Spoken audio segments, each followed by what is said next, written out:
gonna be fine. Right. Oh my god. Okay. Okay. Welcome to It's Dead Already, where we beat topics over the head even after it's dead. I'm Hollisia. And this is Priya. Every week, we're going to hash out controversial topics to figure out whether the issue actually needs further conversation or should just be put to rest. These topics can possibly be triggering, so keeping mental health in mind, we're going to check in with each other before and after all discussions. You can always share your own thoughts and feelings with us down in the YouTube comments after listening to our debate. Links to our other social media are down in the description if you want to find us there. All right, cool. So this week we're discussing, is racism a mental illness? I got this idea when I was seeing multiple people say that you have to be mentally ill to be racist. And that got me thinking, like, could it be a mental illness? Yeah, so we were talking, and after doing like our preliminary argument, we decided that the assertion that like racism was a mental illness was just this huge misunderstanding of mental health issues and took away responsibility from racist people. And since we both agreed on that, there wasn't much of a debate, which is why this week's episode is playing devil's advocate. So real quick, I'm just going to jump into what we mean by devil's advocate. A lot of people do devil's advocate arguments, and they've gotten a bad name for a very good reason. So, like, just to clarify, I feel like devil's advocate is only valid in one particular situation, which is what me and Hollisia are going to be doing. So basically, Hollisia and I both completely agree that racism is not a mental illness, that racism is real and a serious issue, that mental illness is also real and a serious issue. Me and her, both of us basically agree on everything. But we are going to do this devil's advocate debate in order to figure out if there's something that the two of us might be missing. So for the purposes of that debate, Hollisia is going to do her absolute best to argue this stance while I take the easy job of arguing what I actually think. So, yeah, basically we just want to solidify the fact that racism should not be considered a mental illness unless we find out that we are in fact missing something from the argument. Yeah, we'll see. It's fine. All right. So before we jump into our very first episode, we should check in on each other's mental health. So how have you been doing this week, Priya? Pretty good. I mean, it is a pandemic. Let's just start there. I'm a little tired today. Didn't get a ton of sleep last night, but I'm very caffeinated. And I'm pumped for our first episode. Let's do it. How are you feeling, Hollisia? I've been good. I just started a new job. I mean, you already knew that, but I mean, I was a little nervous just because I haven't done this type of job before, and it was a little bit out of my comfort zone. But I'm super excited after starting. The people I work with are super open and nice.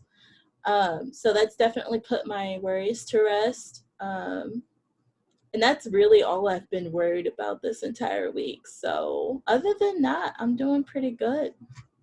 Also, we have both been worried about getting this filmed, just to throw that out there. Oh, yeah, no, we had a whole anxious argument before this even started, so. Yeah, check our Instagram probably for bloopers of us just freaking the fuck out. Are we allowed to curse in this? It's you. I'm cursing. Okay, great. Okay. Yeah, no, it's fine. This is an adult show, so it's fine. I'm an adult. Yeah, it's great. Yeah, great. Okay. So okay, cool. So I think, Let's hop into our arguments, probably. Yeah, no, I think because we're both feeling good. There's nothing preventing us from having a good argument. So I'm just going to jump in and say that I believe racism is... Sorry, can I just hop in, like, real quick? Just to clarify something about, like, our devil's advocate thing. You just, like, reminded me of this. Even though, like Hollisia said, we both are good right now, we're feeling good, mentally ready to argue. If at any point either of us feels uncomfortable with the argument, because, I mean, Hollisia is going to be taking the devil's advocate side, we can, like, call it quits at any second. So we're never going to be in a situation where either of us are uncomfortable with what's going on or what we're talking about.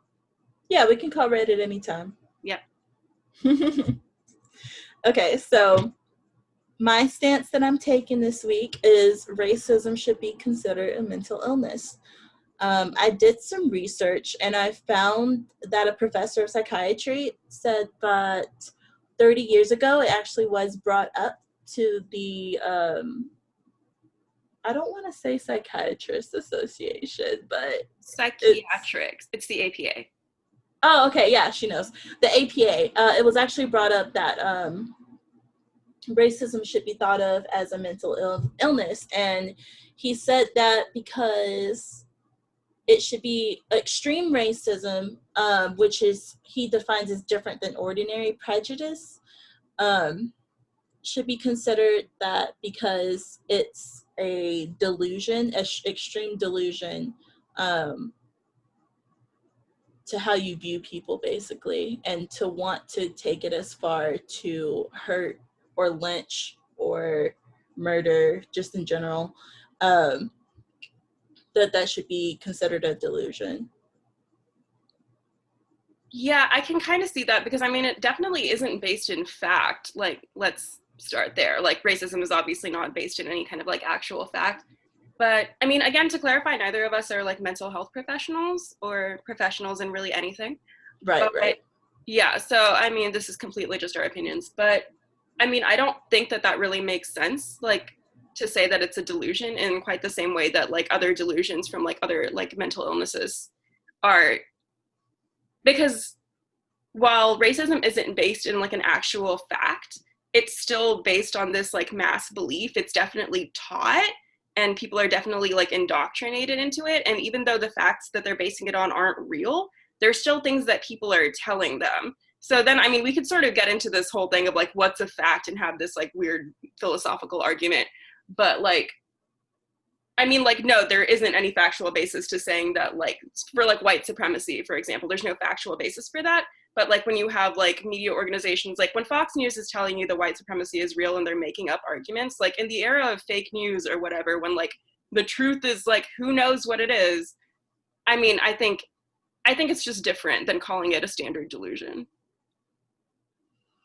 I mean, I want to kind of just like go back more into how I was calling it a delusion, just because I don't want to misquote him. And this is the person who said this is Alvin You're Pudant. great for trying to pronounce that. I can't. Yeah, I don't know if I said it right, but his first name is Alvin. Um, so he said to continue perceiving extreme racism as normative and not pathologic is to lend it legitimacy. Clearly, anyone who scapegoats a whole group of people and seeks to eliminate them to resolve his or her internal conflict meets criteria for a delusional disorder, a major psychiatric illness. And I want to say that, you know, not to bring up this horrific thing and give him a name or anything, but the Charleston shooting, they said that he had a mental illness and he also was racist. Now, a lot of people were trying to say that, oh, he wasn't actually racist. He just had a mental illness, and that's why he shot up a whole church of Black people.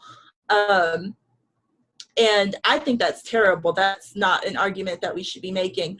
But it could be a fact that he did, in fact, have a mental illness, which heightened his racism and led him to commit this horrific act. Okay, cool. Just to be clear about what I'm doing, I am Googling it because I do not have like a Yeah, I had to prepared. Google it because I couldn't remember the guy's name, but I decided not to say his name because I forgot you shouldn't like highlight mass shooters because Great. they're Okay, I didn't even think terrible. about that. So yeah, I won't say his name. But yeah, the Charleston shooter, I was just looking up sort of the information about what specifically he'd been diagnosed with in terms of mental illness. Right. And it looks like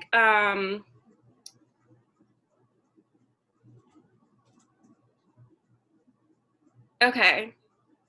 Okay, so it looks like the court documents say that he suffers from social anxiety disorder, a mixed substance abuse disorder, a schizoid personality disorder, depression by history, not sure what that means, and a possible autistic spectrum disorder. So, yeah, he I has. feel like, sorry, I was just going to say he has definitely been diagnosed with stuff, just to, yeah, just to put that fact out there. yeah. Um, I mean, obviously, there's tons of people who have social anxiety who aren't racist, right? Um, so that's not an excuse for racism. Um, but if, depending on the type of social anxiety that he had, if he had delusions that Black people were bad, and then he add that on top of social anxiety, you could see where racism played a part in his mental illness. Okay, yeah, I could say that racism, well, I don't know. Just, again, this is a New York Times article that I'm looking at. We can, I don't know, throw the link in the description if we Yeah. be legit. But yeah, so it says that these mental illnesses aren't associated with the kind of deep-seated psychosis or delusion associated with criminals who cannot appreciate the severity of their acts, basically meaning it's not like he was considered to be, like, unfit to stand trial or anything like that. Like, he knew what he was doing, basically. And even though he had these, like, diagnoses, he knew what he was doing, and the delusions that he was experiencing, like, if we're still on this, like, argument of, like, whether it counts as a delusion, the delusion wasn't caused by his mental illness. He wasn't seeing things that weren't being told to him, that weren't real. Like, he wasn't, like, hallucinating, for example, and he wasn't experiencing delusions in, like, a traditional psychiatric sense. Well, I mean, it might not be a traditional psychiatric sense, but the delusion that, I mean, I'm not sure. I don't want to put words, I guess, in his mouth. I'm not sure why he hated Black people. I don't want to go look at his blog and Yeah, I was whatever. like, I don't suggest that, but he was just racist. I think we can just, yeah. Right, but I mean, some people, racism comes in different forms. You're right. So some people might have misconceptions of other groups of people that leads to racism. People might actually hate certain groups of people that can be another form of racism. And then some people think that other groups of people are beneath them, white supremacy, basically. I'm not sure how he felt about that. I'm not sure if he thought Black people were a threat or if he felt that they were just beneath him and that they should die. But either one of those, that would be, like, you could argue that that would be a delusion to think that way, because then, like, someone who had full logical control, you wouldn't think that way. Your brain wouldn't process that way.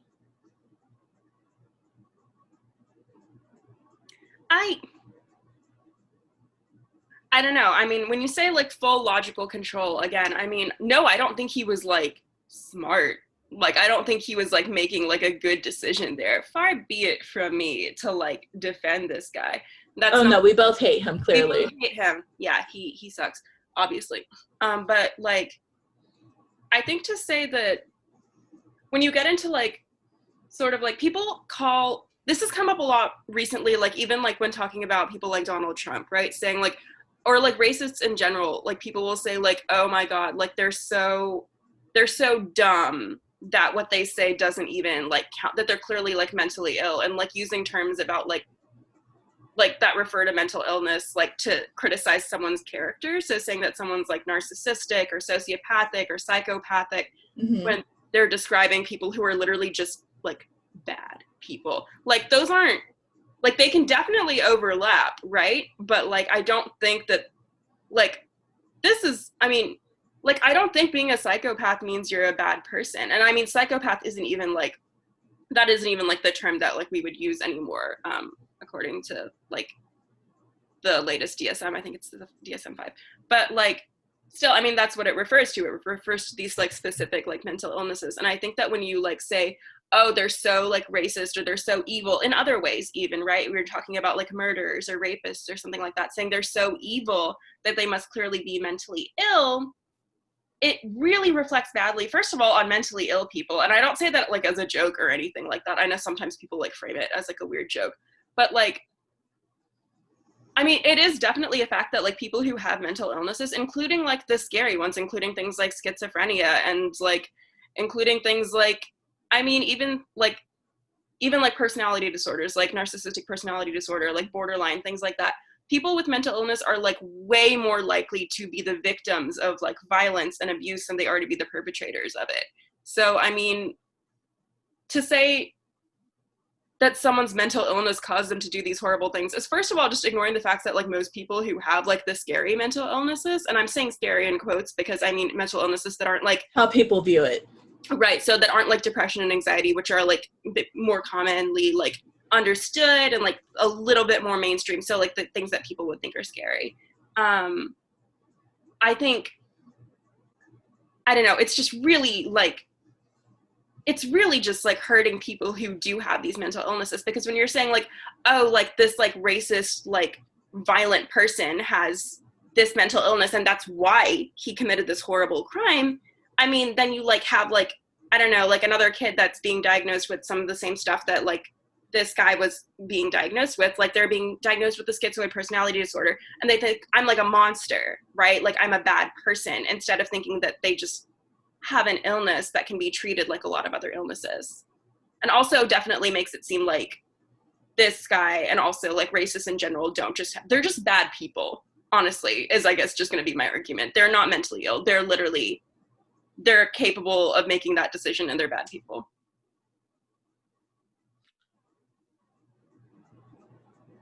I feel like saying that just simply they're just bad people and not looking at it from, I guess, a human standpoint. Like it's easy to be like, oh, racist people are just bad, right? Because they hurt people. They systematically hurt people when you're racist, right? But if you look at it from a mental illness standpoint, it doesn't have to further stigmatize it. It can help make them better, for them to like for me, for example, I had a lot of assumptions about myself before I was diagnosed with depression. Okay. And before I was diagnosed with depression, I thought I was lazy. I thought I was a bad person. I thought that I just wasn't capable of doing things like a normal person. I didn't know what was wrong with me. And then I got diagnosed with depression. Okay. And then I figured out why I felt lazy. I figured out that I had something either taught to me or a chemical imbalance to make me not have as much energy as the next person. So I wasn't lazy. I had a mental illness, right? So I feel like you could look at racism as the same way. Like you said, it can be taught. Racism is taught and indoctrinated. So depression doesn't always come from a chemical imbalance. It can be just from how you're raised. So racism, couldn't you view it as the same way as like, okay, it was taught to you, you were taught wrong, but it made your brain feel a certain type of way about groups of people and it made you racist. So I feel like if you like compare that to depression, it could kind of be on the same level. And then it doesn't, like I said, it doesn't have to stigmatize mental illness. He said, actually, the guy I keep referring to, Alvin, he said that his clients, when he told them that they were experiencing delusions against groups of people and explained to them and broke that wall of delusion, that they became less fearful, right? Because we're not talking about homophobia, but like the phobia part of that. You don't call it race phobia, but you know, you get what I'm trying to say. They got over their fear of different groups of people and were able to see, oh, I was viewing it wrong. So I feel like viewing it as a mental illness could actually be helpful to our society, not because we want to help the racists, but if we help the racists be better people, then we can help get rid of that racist structure that has been built into society. Okay, just real quick, I want to pause or just do like Okay. a quick like mental health check? Are you good? I know that was like a little bit of a like personal thing you brought in. So are we still good to continue? Oh, yeah. No, I'm good. Thank Okay, you, though. cool. All right. So to continue, I think those are some really good points, actually. Um, I specifically think it's really interesting how the professor you're talking about um, experienced, like his clients were like a lot more likely to sort of like listen to him and like accept that they were experiencing delusions when he termed them as like delusions and framed it as like sort of a psychiatric condition as opposed to like a social thing. And I think that like maybe part of the reason that that is oh, sorry, again, I wanted to come back to this. We're using the word like racists a lot, and I think that like we're both referring to like really like aggressive, like violent, obvious racists. Right. But like a really key thing to remember here is that like in the society we grow up in, like at least specifically in the United States, but also definitely in other parts of the world, um, everyone has everyone has like racist thoughts. Everyone is like indoctrinated into the same, like obviously different levels of racism depending on, you know, like your family, where you grow up, all that kind of things, all those kinds of things. But everyone experiences racist indoctrination in the United States. And I mean, like, in order to, I mean, I think I'm always just generally suspicious of someone who just like flatly denies that they're racist, says like, I'm not racist, I'm the least racist person you'll ever meet, because it's generally just like an indicator that they haven't done that like work for themselves on an individual level of like undoing sort of the racist things that they think. I mean, like, I Right. don't think I was raised in a particularly like racist setting, for example. My parents were like relatively like liberal and generally didn't like say racist things or anything like that. But just by nature of growing up, again, in the United States, you just like, you have these specific assumptions about groups of people growing up in the South. You just hear all this like rhetoric about like Because specific. you're around other kids too who did grow up with racist parents, and you hear what they're saying, and so you start having those thoughts. Absolutely. And even the American education system, I mean, the way that they frame things like immigration, the way they frame things like the genocide of Native Americans, as opposed to calling it, and just, you know, like framing it in the ways that they do, which again is a whole other thing to go into. Yeah. Basically, I mean, it's all around you, and you can't really escape racism by saying, like, oh, I'm not racist, I was brought up in a great household, which is just, I mean, a bizarre thing to say because we all have like racist thoughts and feelings, just, you know, growing up the way that we do. And it's our job, I think, as individuals and especially as adults to like take that responsibility and like work on yourself. Which also, I mean, again, this kind of does sound like a mental health thing, but specifically, like, I think it is your job to do that. But going back to like sort of our argument about like, we're talking about like racists generally. And I mean, I guess the point I'm trying to make is that if you talk to someone who's super racist, like this Charleston shooter, or someone who's a staunch Trump supporter, any of these like ideas of like this like image of like a racist that you would think of, right? Mm-hmm. There's generally going to be things that your average, even your average Democrat, your average liberal would be able to come to common ground with them on, things that seem like harmless but are actually like based in racist rhetoric. So things like, oh, people should take personal responsibility for themselves and their like welfare, or like, oh, it all happened a long time ago, or oh yeah, I think these people are going a little bit overboard with the microaggressions. All these like little like things that people say are actually like racist, and those are things that like you would hear in like a mixer of like Democrats, and that like the Charleston shooter would probably agree with. So all that to say that when like the psychiatrist, like for example, would like talk to a client and say you're experiencing delusions, and that's like a way of putting the onus specifically on that client, saying you individually are experiencing delusions, as opposed to saying like this movement in general is horrible. Because I think it's a lot easier for a person to, in a weird way, it's a lot easier for a person to question their own like experiences when it feels like there's not like a moral judgment being placed on them. So like if someone came at me and was like, your whole, like, I don't know, like a community that I was in, like your whole community is horrible and you all are like bad for some reason. You're all like racist, and they mean it in like a way that indicates like moral impurity or something like that.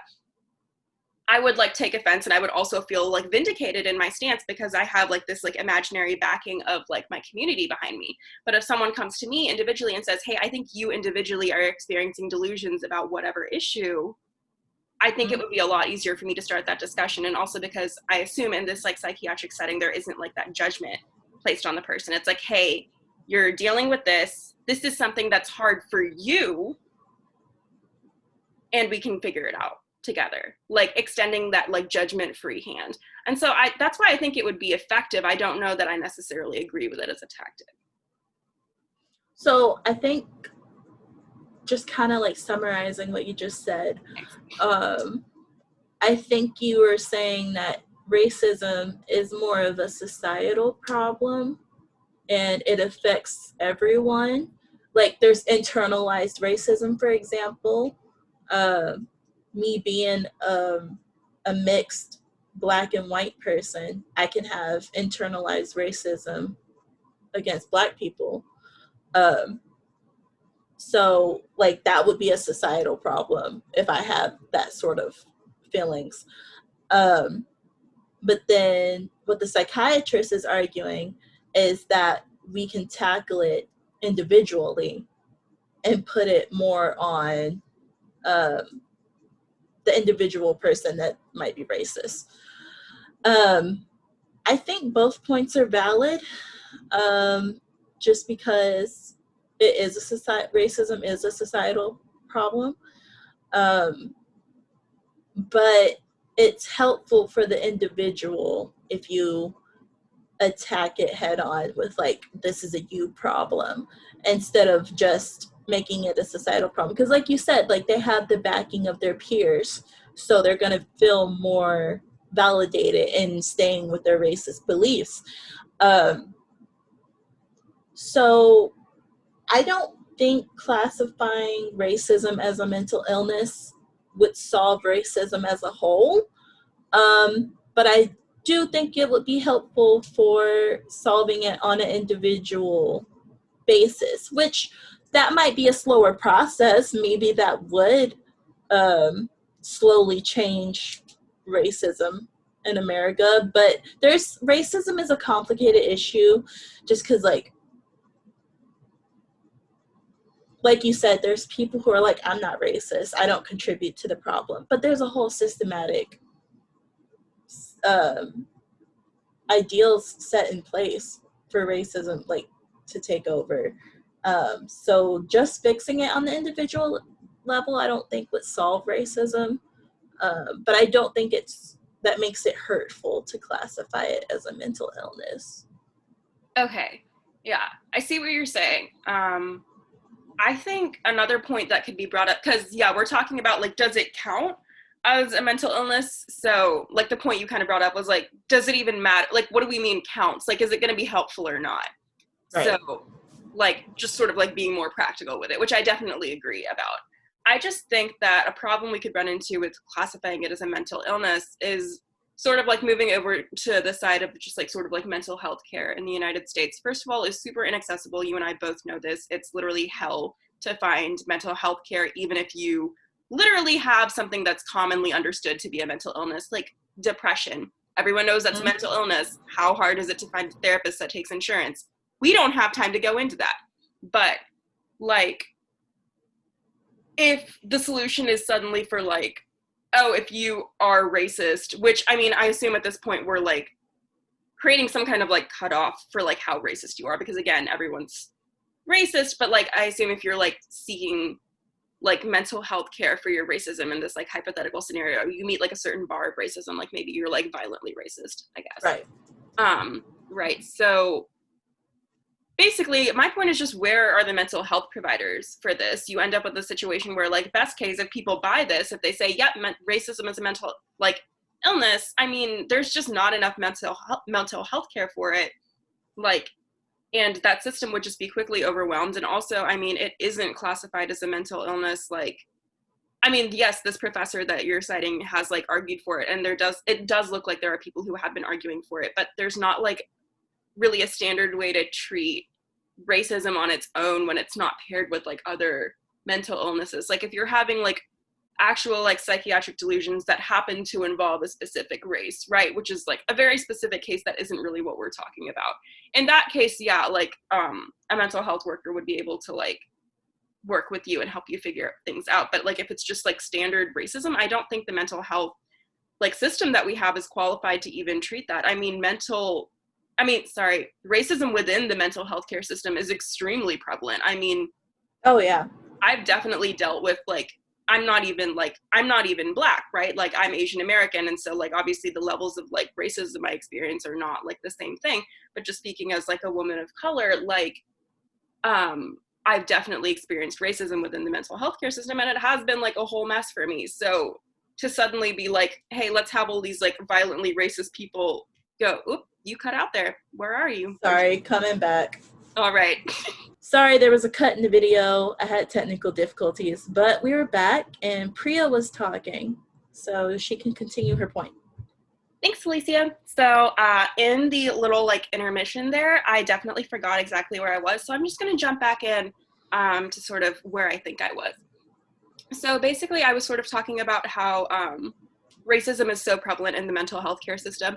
And I mean, my personal experiences with it aside, I mean, there are definitely like so many accounts from specifically like from like Black people in the United States, like lower income communities. Like when you like look at those intersections of specifically things like race and gender and like class, I mean, you end up with a situation in which like mental health care in the United States and psychiatry as an institution has consistently been discriminatory and harmful to communities of color and specifically Black communities, who are also the communities that are experiencing, of course, like the highest levels of like racial discrimination, which is like what we're talking about.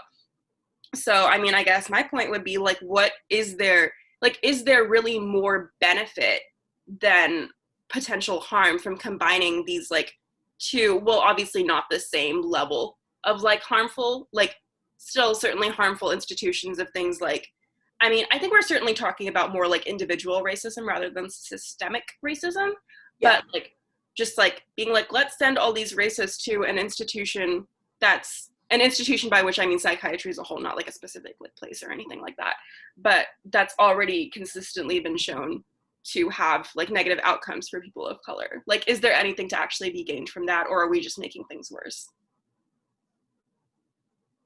I see what you're saying, and I agree. Just because, first of all, yes, there is racism within the mental health.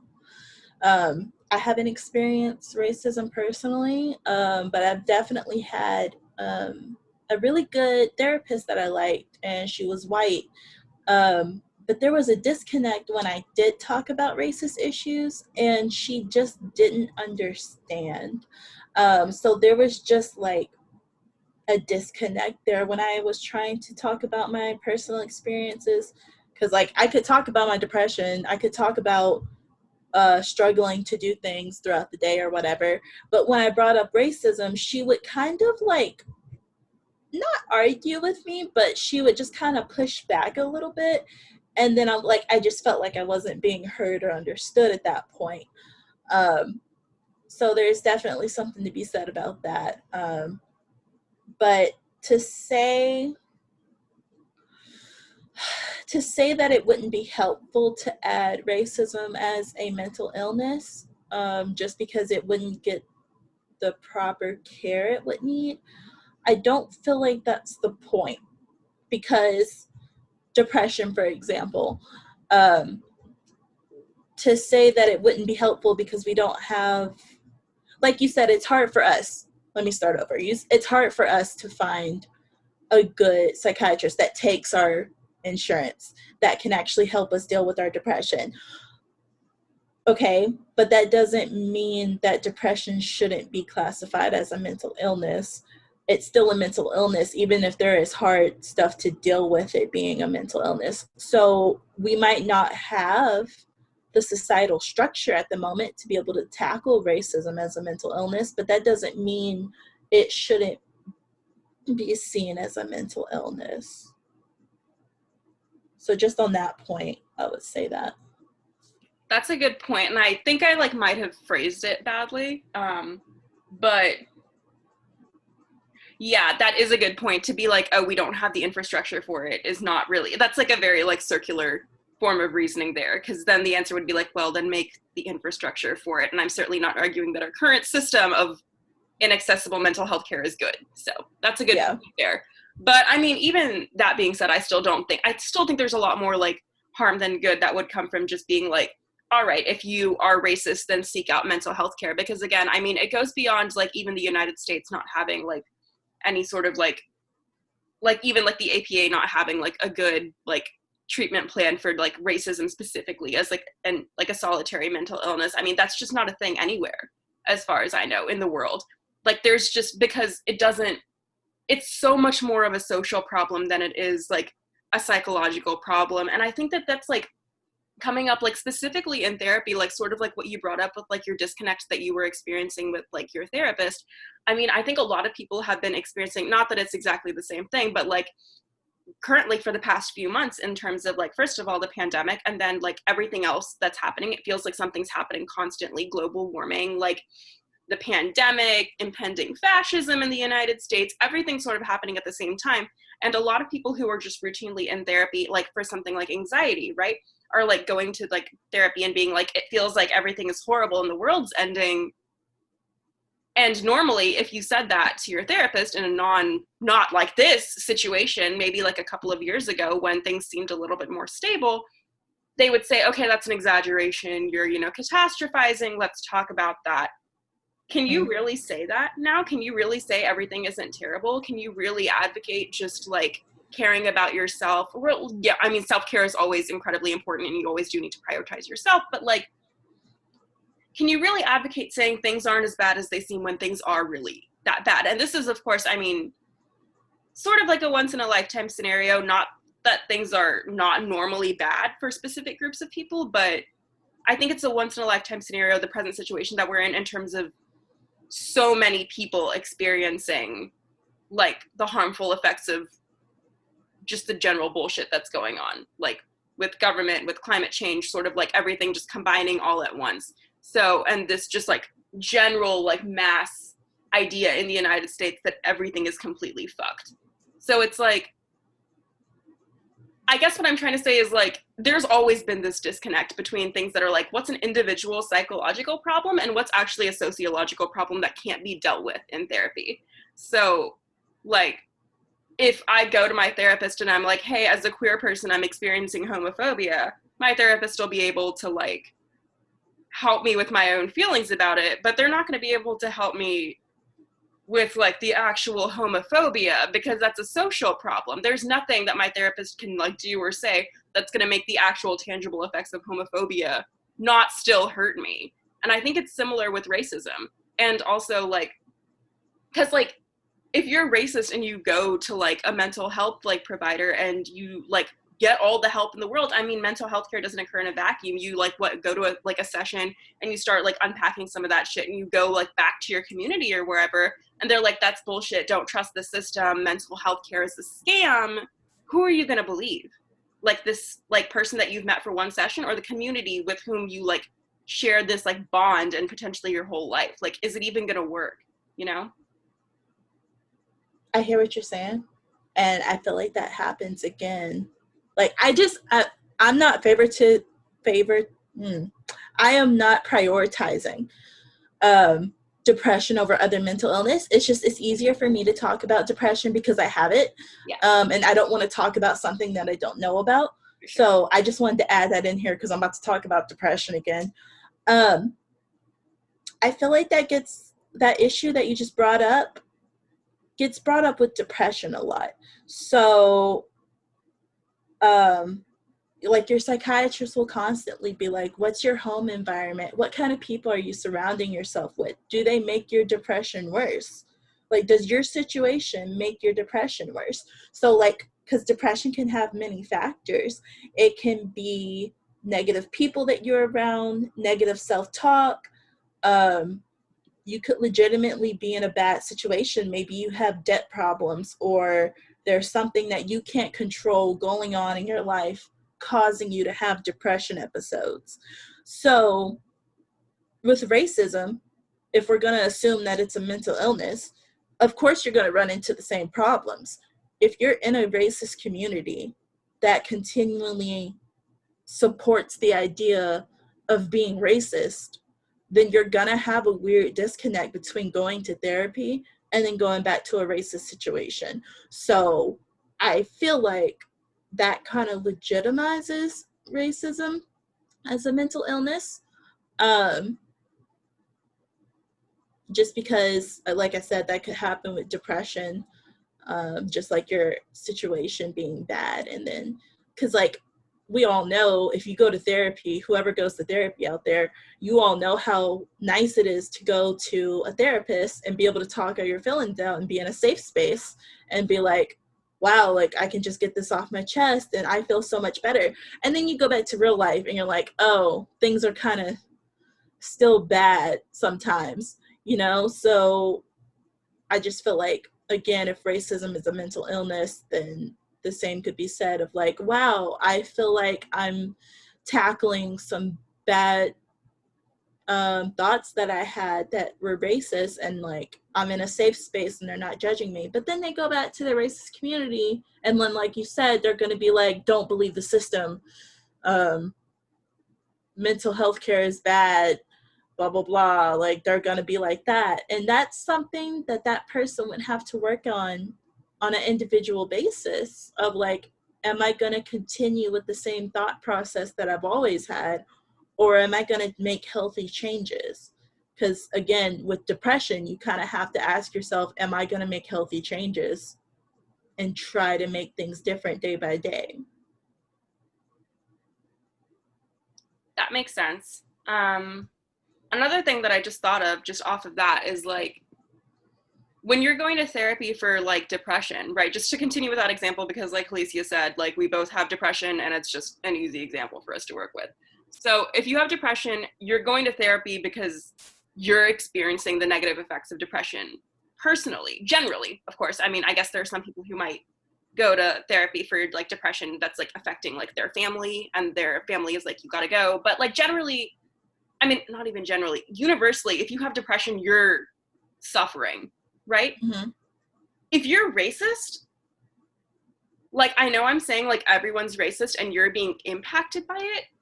If you're like racist, you're not necessarily being impacted negatively. And that's like an uncomfortable thing to think about, but like that's definitely, I mean, like that's true.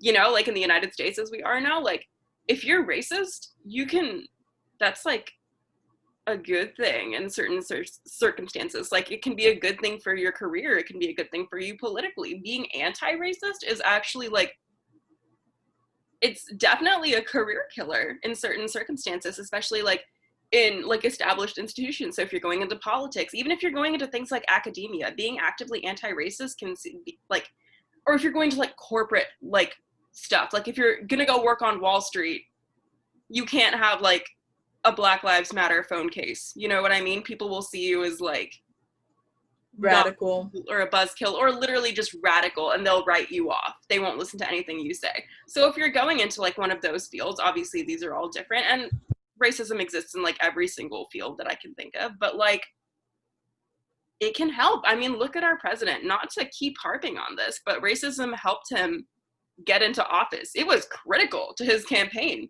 Like he was It up there was. on the debate stage being like, white supremacy, like yes, like I'm for it. Like that was just, and he's president. Like it worked for him clearly. So I mean, like if you take someone who's actually benefiting from racism, which is again the whole point, it's not like they're just being mean, like they're benefiting from it. So to take someone individually and be like, listen, I need you to stop doing this for the benefit of somebody else. That's first of all just like a very like anti-American concept, but like second of all, that's just really not a psychiatric like thing. It's not a psychological thing to like deal with in the like system that we have, because they're not dealing with negative ramifications, like unless you're talking about like being like a bad person or something like that, which again is just like sort of outside the scope of like what you do in therapy. But like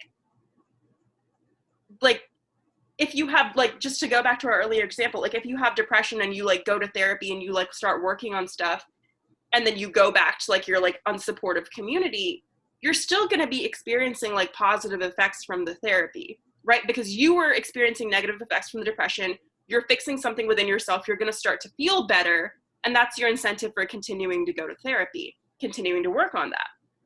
If you're going to a therapy-esque situation for racism, you're going to experience negative effects in your community that you're in. You're going to experience negative effects in a lot of communities if you start becoming anti-racist. If you're the guy at like, you know, your office meeting who's like, hey, that joke is actually not cool, I mean, even something as small as that is going to get you labeled a buzzkill. You're going to get passed over for promotions. These things are all things that happen every day. And I mean, I think it's hard to motivate people to do that on an individual level if they're not personally experiencing any benefits from becoming not racist. And that's where I think it sort of loops back to like, how do you convince someone to do something for the benefit of someone else? Which is a ridiculous question to be asking. Like, it's bizarre to have to ask that question. It seems so basic. But in American society, that's the whole thing, right? Like, that's the whole question. How do you get someone to do something good for another person? And that's just not a psychological question. Right.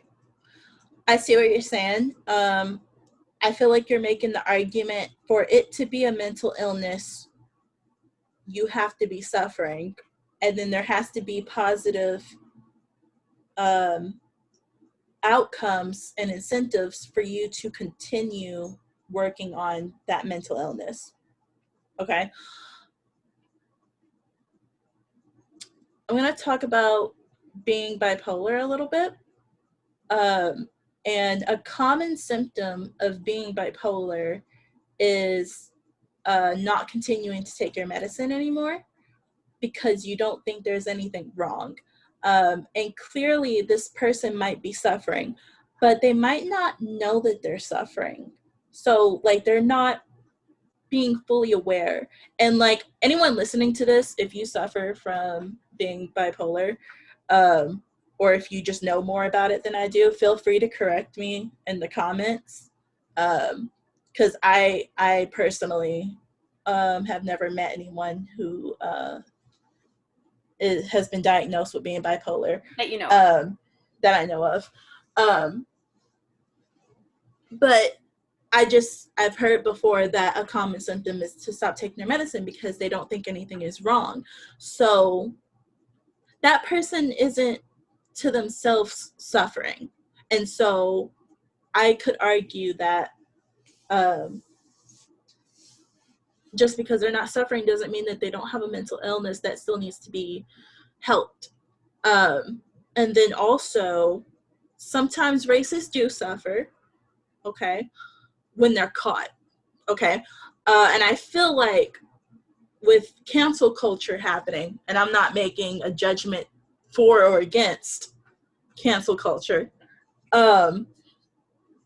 with cancel culture, it catches racist people in the act, and then their life suffers after that. For example, that woman in the park, in Central Park, you know what I'm talking about with the dog. Yes, I just want to explain it in case no one else knows what we're talking about. This was a couple months ago. Yeah, it was pretty recent. The guy who was bird watching. Yeah, he was bird watching, and she had a dog in the part of the park where they're supposed to be leashed, and she had the dog unleashed, and he just asked her to please leash her dog, and she got very hostile. She threatened to call the cops on him, or I think, did she call the cops? Yeah, she called the cops. Showed up. I don't know. But she called the cops, yeah. She called the cops with the purpose, and she specifically said, I'm going to tell them that a Black man is harassing me or threatening me or something. And so she clearly had murderous intent, racist intent when she said those things. And what followed was probably very harmful for her. She lost her job. She got publicly shamed for being mean to her dog because she was choking her dog at this point. and then being racist. So I felt like she had ramifications for being racist and being caught. And so maybe she could have a growth period after this, right? After all these bad things happen to her because she's been caught being racist. Maybe she could be like, wow, this is something I should probably work on. And so it's a shame that a racist person has to be caught on video for them to even realize that this is a bad thing. But maybe this is an opportunity for growth and then working on themselves. And so it's like they can go to help, maybe mandatory help after that. And it's like you need to recognize your delusions towards Black people. And then that could individually help that one person. And then, you know, maybe incentives for her to get a new job after this, because she was publicly shamed. Like, let's, again, whether you're for or against cancel culture, that is what happened. She was publicly shamed and had some ramifications after that. So maybe a good way to integrate herself back into society as an accepted individual is to seek therapy so that she's not racist anymore. Yeah. I mean,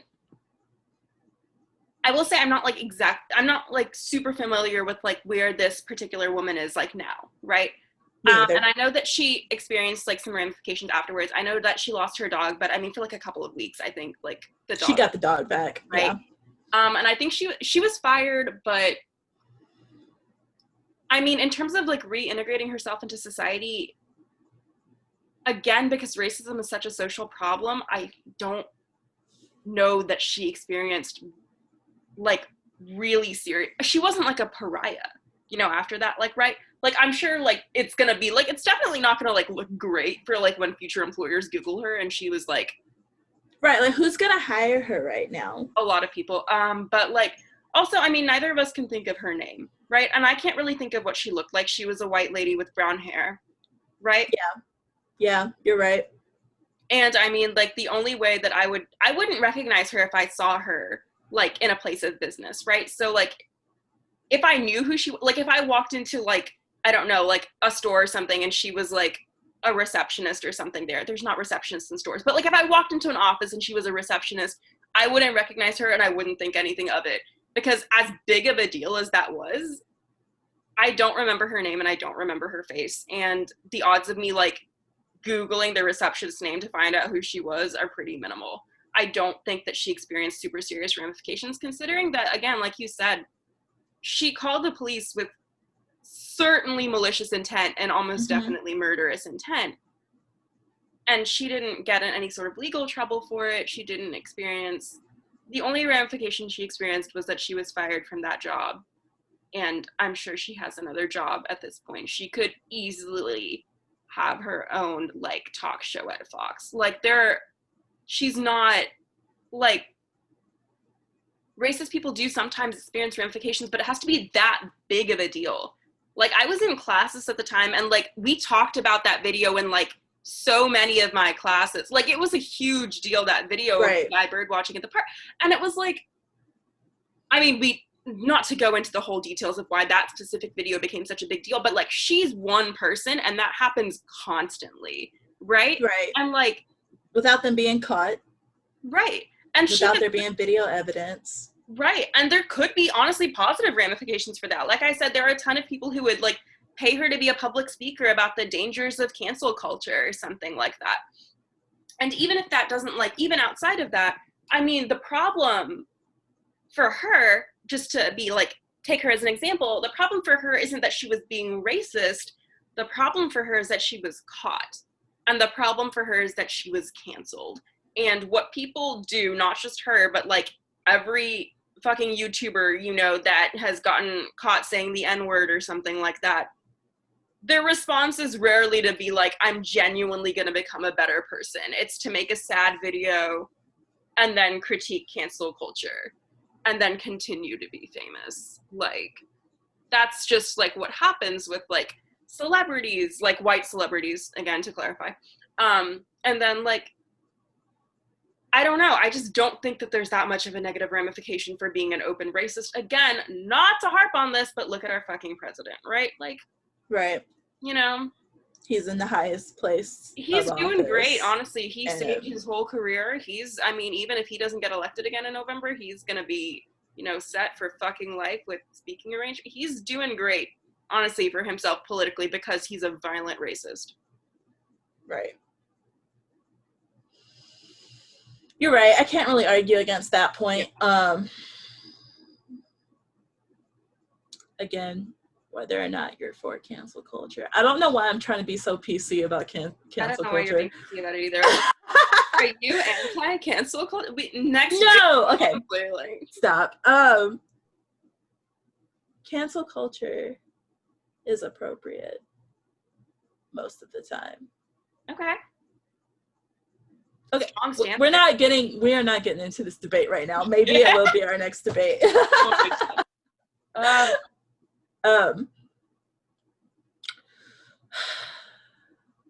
I just feel like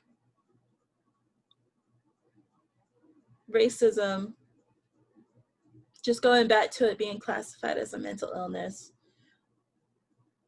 in her case, I can't really see how it would be a mental illness. She had malicious intent. She was fully aware of the political climate with police and Black people at that time. At this time now, it's still happening. Justice was not served for Breonna Taylor. So not speaking of that right now, but I'm just saying it's still currently happening.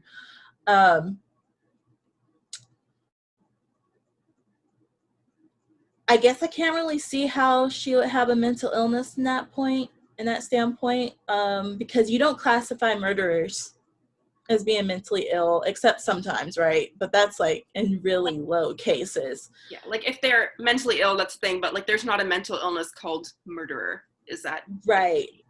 And it could be argued that she had murderous intent when she called the cops. I mean, we don't know her specific background, so that's kind of hard. It's hard to try to place mental illness on people that you just see on the street. Like, also, that's not something you could do. Yeah. Right. So that's not something you should do anyway.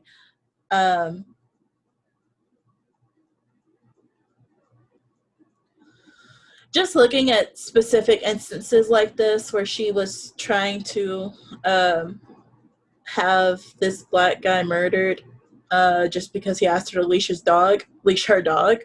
I don't see how we could classify that as a mental illness just because it had such murderous intent behind it.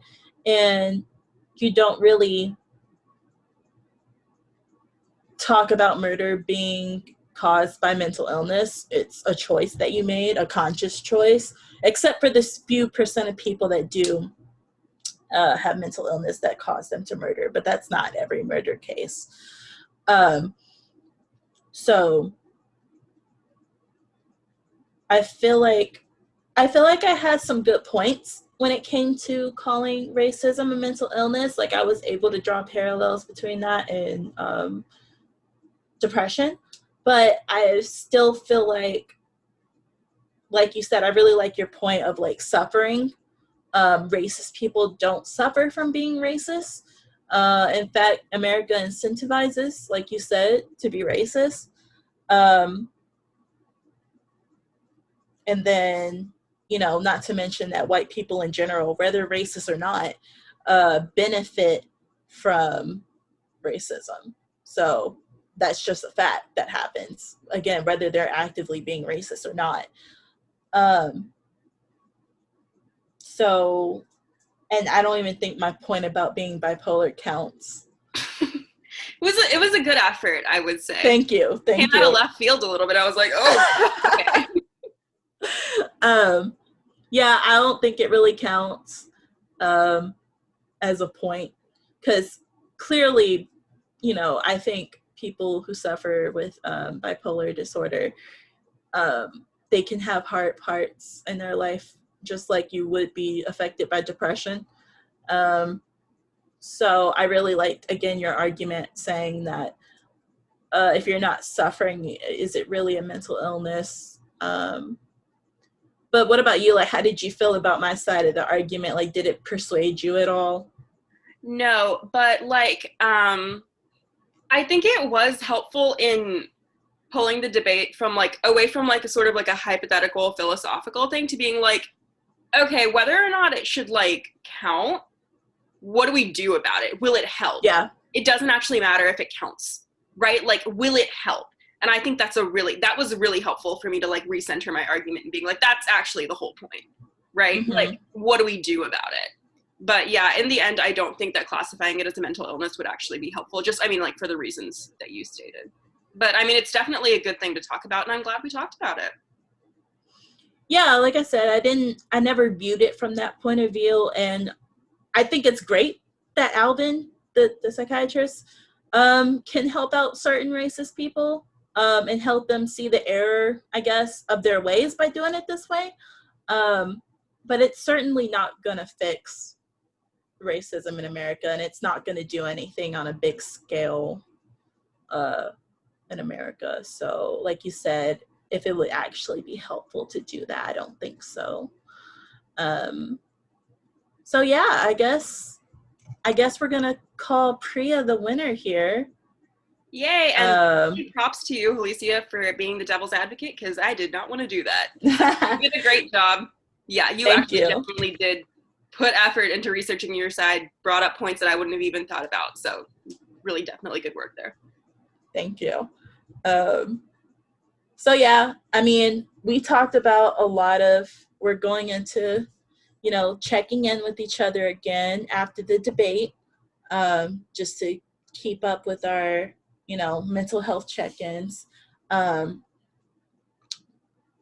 We definitely brought up some triggering content, the racism against certain groups of people, the problems with between cops and Black people, Breonna Taylor. I think we should definitely talk about how we felt about that, because I'm sure people listening too, that's triggering. So for sure. And something that I just wanted to plug real quick, that we like sort of had talked about before, was that something we didn't bring up a ton in this debate was like mental health care for people who are negatively impacted by racism. So we were pretty much talking about like mental health care hypothetically for racists, but we didn't really go into just sort of like the epidemic of like the lack of mental health care, lack of access to resources in the United States for like specifically like communities of color, Black women, Black trans women. Like we can literally go into like all of these intersections and like just the massive number of communities that just have no access to this sort of stuff. So we are going to plug a couple of orgs down in the comments down in the caption, to donate to. We're going to donate to a couple, just to sort of support right now. Because yeah, I mean, at the end of the day, I think something that we agree on is like practicality, right? Like who's actually being hurt right now. Like we can't solve everything, but like prioritizing, sort of like triaging the stuff that we need to focus on. Right. So yeah, we'll definitely, like Priya said, it'll be down in the caption. So if you want to be able to donate and do that, definitely do that. That would be great. But yeah, I think we had a great debate. I'm feeling tired after doing that argument, just like mentally drained, kind of. It was definitely hard to play devil's advocate for that, because it felt like I was sympathizing with racists, and like that's definitely not something that I would do on the normal, because like Priya said a lot during the debate, that they hurt other people, they're not the ones being hurt. So it's kind of weird to be like, oh, but what about the racists? How do they feel? And it's like, no. So yeah, like my brain feels kind of tight right now. Like I'm just like mentally tired. I don't know how you felt trying to argue against me, like sympathizing with racists.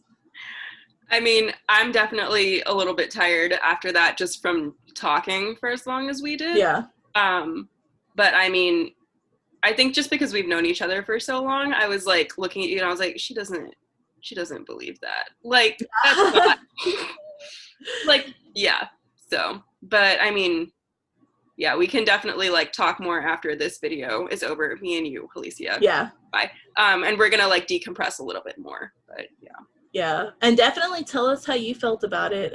If what I said made you angry, I'm sure it was rightfully so. Please tell us in the comments so we can agree with you, because trust me, we do. Or I mean, conversely, if you disagree with us, if you disagree with Mhm. our conclusion, if you disagree with something that I said, I mean, again, drop it in the comments. I would love to fight you if necessary, or also again to have She like will a fight you. discussion. Yeah. Okay. All right. Well, I think that went great. Thank you for listening to It's Dead Already with me, Hollisia and Priya. We hope you enjoyed it. If you do, please give our video a thumbs up and subscribe to us on YouTube and like us on Spotify. We'll be back with you next time. Bye. Bye.